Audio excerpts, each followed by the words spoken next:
اساتذہ اکرام، میرے ہم مکتب ساتھیوں اور معزز مہمانان گرامی، السلام علیکم۔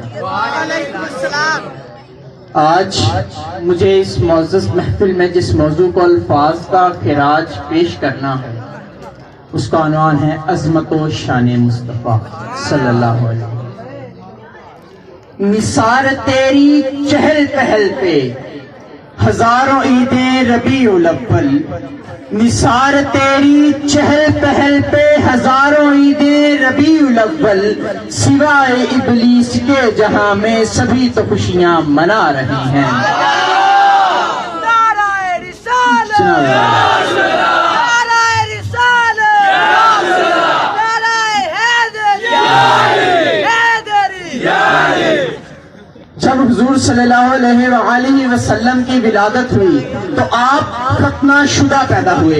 آپ کی پھپھو نے سوچا کہ میں آپ کو غسل فرما دیتی ہوں، تو حضرت صفیہ جو آپ کی پھپھو اور اس وقت آپ کی دائیں تھی فرماتی ہے کہ آپ کو جب غسل دینے کا سوچا، آپ کو اٹھایا تو کیا دیکھتی ہوں کہ آپ پہلے سے ہی غسل شدہ ہے۔ جب سوچا کہ آپ کا ناؤ کاٹ دیتی ہوں تو کیا دیکھتی ہوں کہ آپ ختنہ شدہ ہیں۔ جب دیکھا کہ سر کے بال مڑوا دیتی ہیں تو کیا دیکھتی ہیں کہ آپ کے سر کے بال پہلے ہی مڑے۔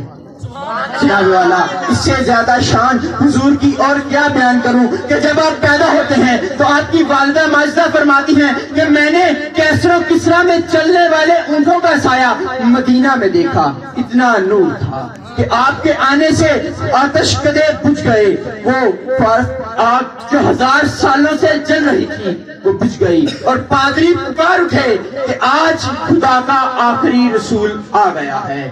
بہت کوششیں کی گئیں کہ آگ کو دوبارہ جلایا جائے، مگر حضور کی آمد کے بعد وہ آگ ایسی بجھی کہ آج تک نہیں جل سکی۔ اس سے زیادہ اور کیا بتاؤں کہ قرآن میں کبھی آپ کو والضحیٰ کہہ کر پکارا گیا، کہیں واللیل کہا گیا، کہیں یاسین کہا گیا، کہیں طٰہٰ کہا گیا، تو اس سے زیادہ اور شان کیا ہوگی کہ میرے محبوب کی تعریف قرآن خود کر رہا ہے۔ میرے محبوب تو وہ ہیں کہ جن کی تعریف خدا اور اس کے فرشتے خود کرتے ہیں، اور اسی لیے احادیث میں بھی ہے کہ جس نے مجھ پر ایک مرتبہ درود پڑھا، اللہ تعالیٰ نے اس کے اوپر عافیت کا ایک دروازہ کھول دیا۔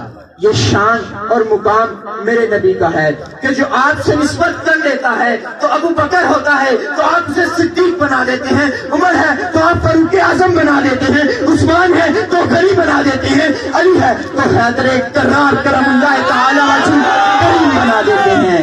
کیونکہ شاعر لکھتا ہے میں فقط خاک ہوں محمد سے ہے نسبت میری، میں فقط خاک ہوں محمد سے ہے نسبت میری، بس یہی ایک رشتہ ہے جو میری اوقات بدل دیتا ہے۔ وما علینا الا البلاغ۔